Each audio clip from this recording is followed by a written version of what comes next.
आगे अब हमें क्या करना चाहिए। 46,500 पदों पे भर्ती होनी है। कितने पदों पे भर्ती होनी है? 46,500 पदों पे, यानी 15,562,000 का इन्होंने नाम लिया है। उनमें से 15,500 तो इसी रीट में लेवल फर्स्ट के बच्चे नियुक्ति पा जाएंगे, तो वो तो अलग हो गए। पीछे बचे 46,500 बच्चे। अब 46,500 बच्चों के लिए एक भर्ती इन्होंने प्रस्तावित की है, और वो भर्ती क्या है कि जो 16,500 बच्चे लेवल सेकंड के थे वो हो गए।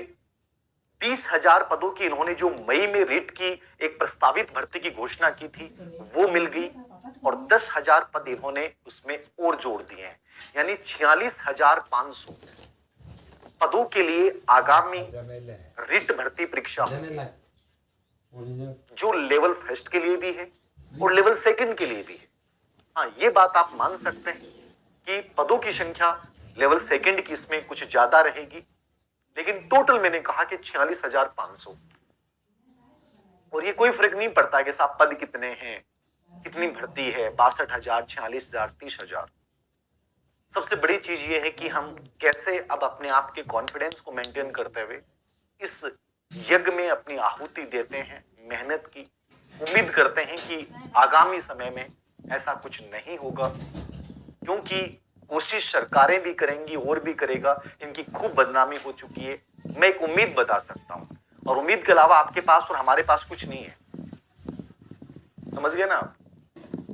आपको हमें बस मेहनत पे विश्वास रखना है, और इसके अलावा हमारे पास है भी नहीं। हम मध्यम वर्ग के लोग हैं, हमें मेहनत पे ही विश्वास रखना है। याद तक तो मेहनत आपको करनी है। रीट को इन्होंने कहा कि पात्रता परीक्षा होगी। पात्रता का मतलब ये हो गया कि जो आपकी 60% वाली है वो यदि आप लाते हैं तो उसके बाद जो है 2013 में इन्होंने जो भर्ती प्रक्रिया की थी वो सेम भर्ती प्रक्रिया एक करेंगे। और इसके पीछे इन्होंने एक रीजन बताया है कि हमने जो अभी कमेटी गठित की है, व्यास कमेटी, उसकी रिपोर्ट 15 मार्च तक आएगी। 15 मार्च की उसकी जो रिपोर्ट आएगी उसके आधार पर तय होगा कि रीट भर्ती परीक्षा का आयोजन माध्यमिक शिक्षा बोर्ड करेगा या अधीनस्थ सेवा चयन बोर्ड करेगा या कोई स्वतंत्र एजेंसी करवाएगी। यानी रीट को ये पात्रता परीक्षा मान रहे हैं, मतलब आपको तैयारी तो रीट की करनी है, लेकिन आप रीट के साथ ये लेके चलें कि मुझे थर्ड ग्रेड वाले पैटर्न को फॉलो करना है। और ईमानदारी की बात मैं बता दूं, कुछ बच्चे जरूर कहेंगे कि सर आपकी तो दुकान शुरू हो जाएगी। एकदम सही कहा आपने। आप लोग दुकानों के पास जाते क्यों हैं? सबसे बड़ी बात है, सिलेक्शन तो सेल्फ स्टडी से होता है। कहाँ जरूरत है आपको दुकानों में जाने की? कहीं जाने की जरूरत नहीं है। बंदा पढ़ने वाला कहीं भी पढ़ सकता है, गोविंद जायसवाल की तरह। ऑनलाइन सिर्फ पीडीएफ डाउनलोड करके भी पढ़ सकता है, कोई किताब खरीदने की भी जरूरत नहीं पड़ती है। उसे ना संसाधन चाहिए, ना लाइट चाहिए, कुछ नहीं चाहिए उसको, वो कहीं से भी तलाश लेगा।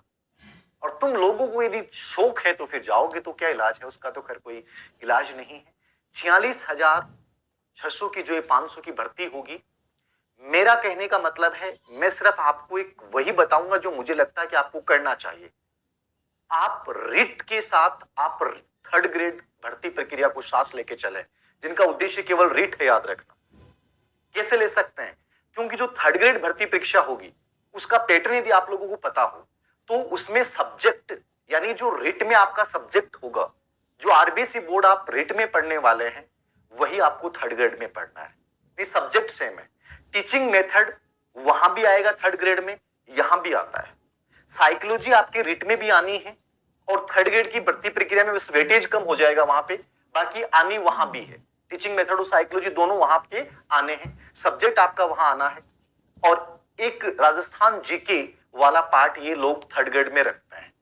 तो कहने का मतलब ये है कि कोई बहुत बड़ा कोई इससे नहीं रहेगा कि सर 2 एग्जाम्स होंगी तो कितना क्या हमें अलग पढ़ना पड़ेगा।